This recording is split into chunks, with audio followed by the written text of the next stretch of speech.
Eh bien bonjour à tous et bienvenue sur Steel Giants, j'espère que vous allez bien.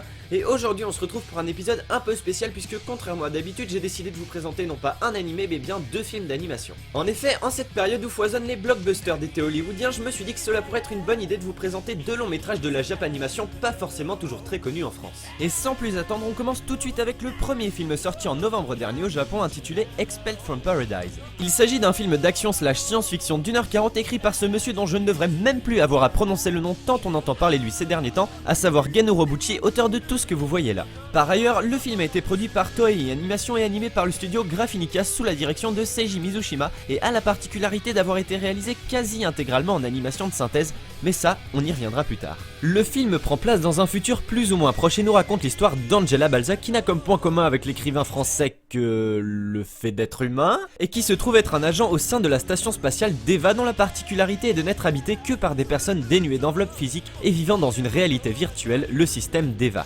Suite à une attaque informatique de ce dernier par un individu appelé Frontier Setter, Angela se voit dotée d'une enveloppe physique développée à partir de son ADN et est envoyée enquêter sur Terre, lieu d'où semblerait provenir le signal de l'attaque. Pour mener à bien sa tâche, elle sera amenée à faire équipe avec Dingo, un mercenaire faisant partie des 2 derniers pourcents de l'espèce humaine ayant choisi de conserver leur enveloppe corporelle afin de rester mener une vie normale sur Terre. Et donc après ce petit résumé de synopsis en guise d'intro, laissez-moi vous dire pourquoi j'ai aimé ce film. Les boobs! Non mais t'inquiète, on y viendra après. Plus sérieusement, le film d'Urobuchi va ici tenter d'aborder une des questions les plus classiques de la science-fiction, à savoir, quelles sont les choses qui font de nous des êtres humains? Est-ce notre corps, notre esprit, notre rapport aux choses ou encore les relations que nous avons avec nos semblables? Expelled from Paradise essayera de proposer une réponse à cette question pas forcément évidente. Et la première de ces deux comparaisons va se faire entre le monde virtuel d'Eva d'où provient Angela et notre bonne vieille Terre que notre héroïne sera amenée à découvrir de ses propres yeux. Pour vous donner une idée, d'Eva, c'est un monde virtuel où tous vos fantasmes sont réalisables. Comme les hommes y sont débarrassés de leurs besoins les plus primaires, à savoir manger, dormir, boire, etc., ils peuvent alors se concentrer sur la réalisation de leurs désirs les plus superficiels et expérimenter des sensations qui leur seraient inaccessibles sur Terre. Du genre voir des étoiles au loin ou sentir les rayons gamma passer le long de son bras. Bah quoi? Vous étiez partis vous imaginez quoi les cocos? À côté de ce monde artificiel dont les technologies de pointe et l'aspect futuriste sont mises en valeur par une musique ultra rythmée aux sonorités électro, on retrouve une planète Terre désertique dans une ambiance beaucoup plus rétro et western, dépeignant un mode de vie bien plus tranquille et surtout moins matérialiste. Au fur et à mesure de son aventure, Angela sera alors amenée à comparer les pour et les contre de ces deux mondes afin de juger lequel offre finalement le plus de liberté à l'homme. Mais bien qu'elle fonctionne, cette comparaison n'est, je l'admets, pas forcément des plus originales, cependant ce n'est pas le cas de la deuxième qui est selon moi beaucoup plus intéressante et constitue un des gros points forts du film. En effet, au bout du compte, la question qu'est-ce qui fait de nous des êtres humains va être traitée en opposant Angela Balzac à l'antagoniste Frontier Setter. Pour faire simple, on a d'un côté une fille à l'apparence humaine mais qui ne se comporte pas en tant que telle, et de l'autre un robot ayant développé une intelligence artificielle et voulant à tout prix ressembler aux humains qui l'admirent tant. Et ce sont les interactions de ces deux personnages avec Dingo, le véritable humain de l'histoire, qui amèneront le spectateur à se confronter à cette fameuse interrogation. Cependant, loin de moi l'idée de vous faire croire que le film se résume à un lot de pseudo-réflexions métaphysiques sur l'homme, car c'est avant tout un divertissement au développement inattendu et bourré de scènes d'action plus impressionnantes les unes que les autres. Cela constitue d'ailleurs une magnifique transition pour vous parler de la réalisation artistique du film. Et alors là, vu que pour aborder le rendu graphique du long métrage, je dois prononcer les mots Toei Animation et animation de synthèse dans la même phrase, on pourrait s'attendre à ce que je vous présente un film complètement dégueulasse, mais en réalité, c'est plutôt le contraire. Bon alors déjà il faut noter que tout n'a pas été réalisé en 3D. En effet, aussi bien les arrière-plans que certains effets comme des effets de fumée ou d'explosion sont encore dessinés à la main, donc pas de soucis de ce côté-là. Et pour l'animation des personnages en elle-même, s'il est clair que c'est par moments encore assez saccadé, je trouve qu'elle est quand même en nette amélioration. Par contre, là où l'animation de synthèse va réellement briller, ce sont pour les scènes d'action mettant en scène les mechas, qui ressemblent d'ailleurs étrangement à des Bakugan géants. Bref, pour le coup, je vais me passer de commentaires. Comme vous allez le voir, le film parle pour lui-même. Attention, orgasme visuel dans 3, 2 et...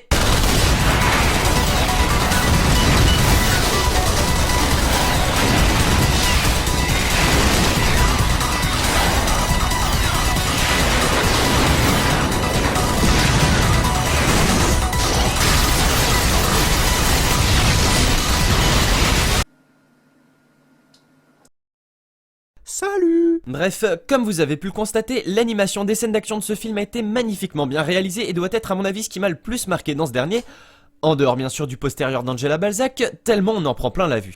Parce que oui, en dehors des quelques problèmes de rythme par-ci par-là, s'il y a bien un gros point noir que je devrais reprocher au film, c'est bien le fanservice et ce foutu chara-design du personnage principal. Sérieusement, je suis pas contre un peu de fanservice, mais il y a franchement des fois où ça dépasse les bornes. Je veux dire, l'héroïne a déjà 28 ans de base et les réalisateurs vont jusqu'à te trouver une excuse pour qu'elle ait l'apparence d'une Loli de 16 ans en allant sur Terre. Ah, sacré Orobuchi.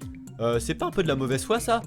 Non. Je veux dire, t'as l'impression que chaque plan de caméra a été étudié pour montrer les fesses d'Angela, comme si ne pas les voir pendant 5 minutes allait provoquer des crises d'angoisse chez le spectateur. Oh putain, elles sont passées où ces fesses? Oh t'inquiète, elles sont là, tranquille. Enfin sérieux, même la manière dont les mechas sont pilotés par des pilotes forcément tous de sexe féminin a été étudiée pour mettre en avant leur forme avantageuse qui, je vous le rassure, sont pour le coup très bien animées. Et puis franchement, avec cette tenue, autant la montrer directement à poil quoi.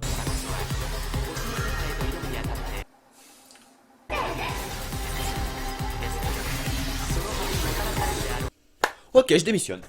Cela dit, cela n'enlève rien à la qualité générale du film qui vaut quand même le détour et que je vous recommande si vous êtes amateur de SF ou de fesses.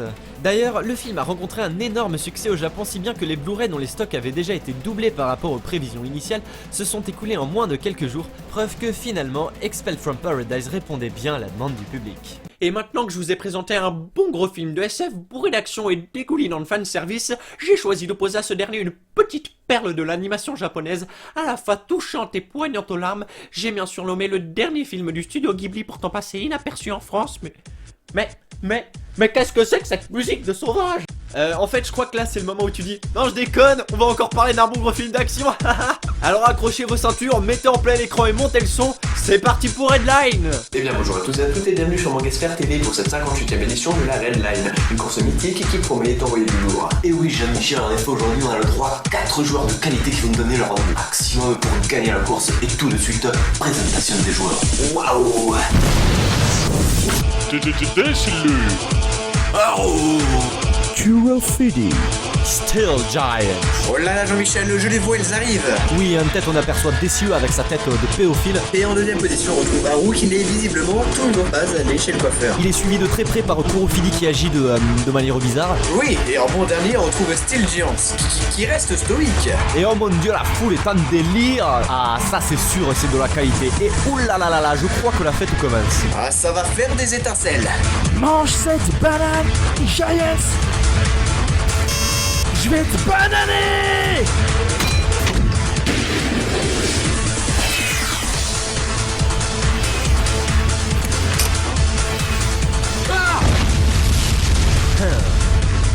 Putain, j'ai perdu la roue arrière. Ah oui c'est sûr, ça fait de la peine au coco. Rien ne pourra m'arrêter. J'ai la roue de secours.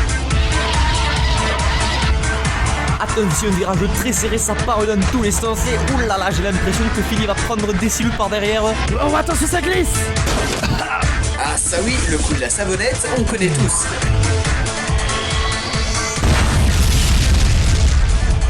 Ah, et le voilà reparti. Oh, prends ça, Lulu. Décile-le, c'est l'heure de la définition. Oh, j'y crois pas, il vient de tous les côtés, devant, derrière, dans tous les sens.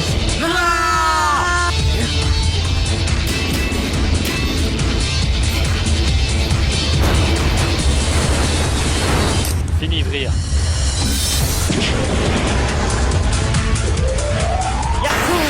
Non, c'est moi qui gagne. Décile rattrape la tête. Pas mal, mais j'ai pas dit mon dernier mot. Ça va beaucoup trop vite.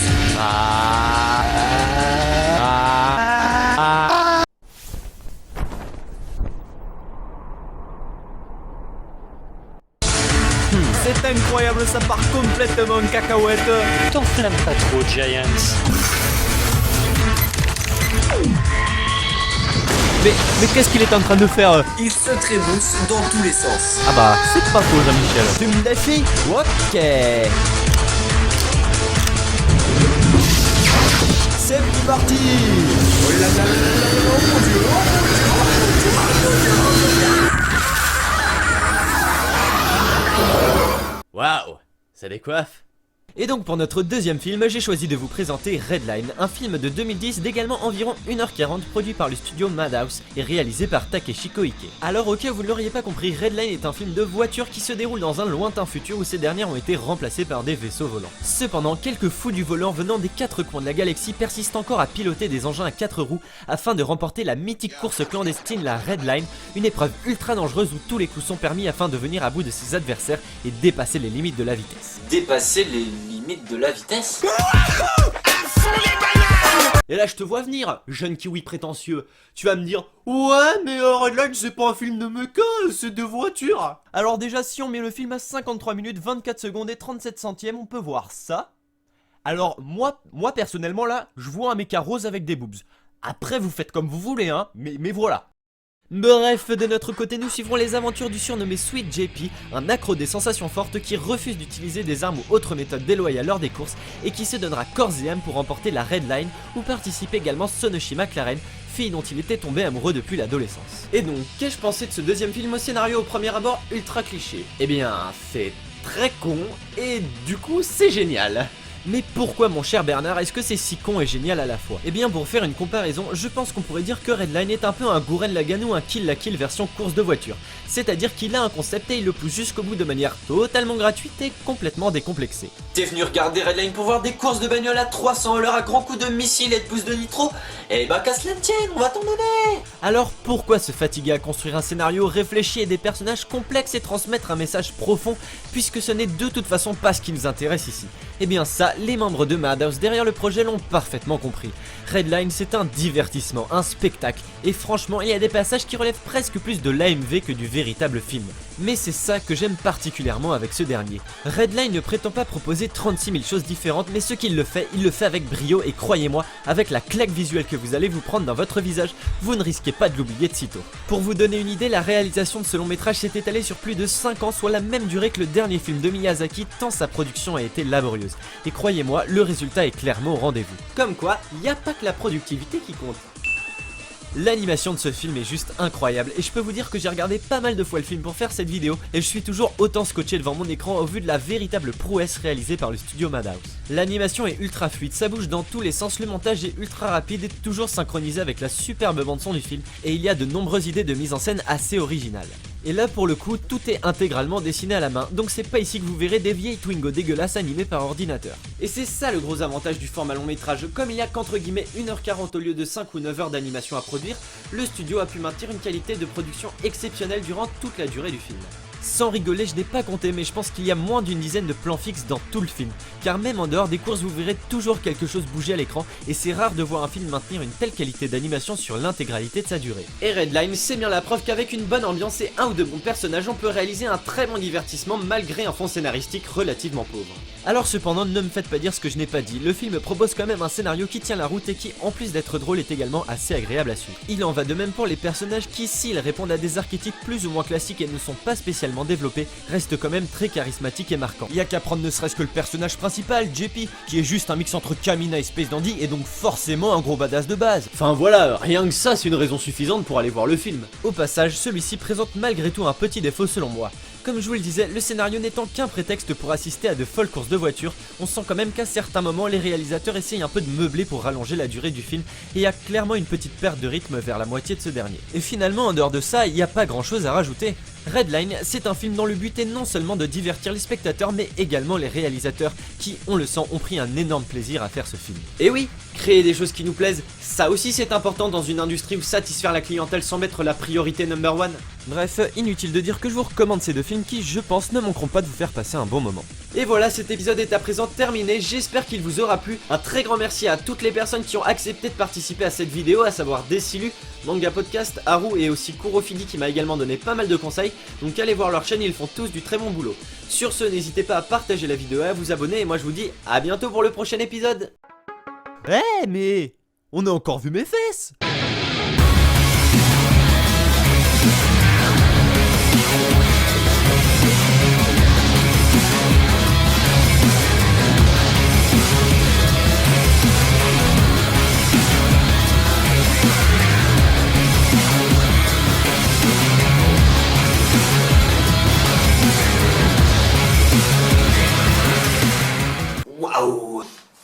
c'était bien.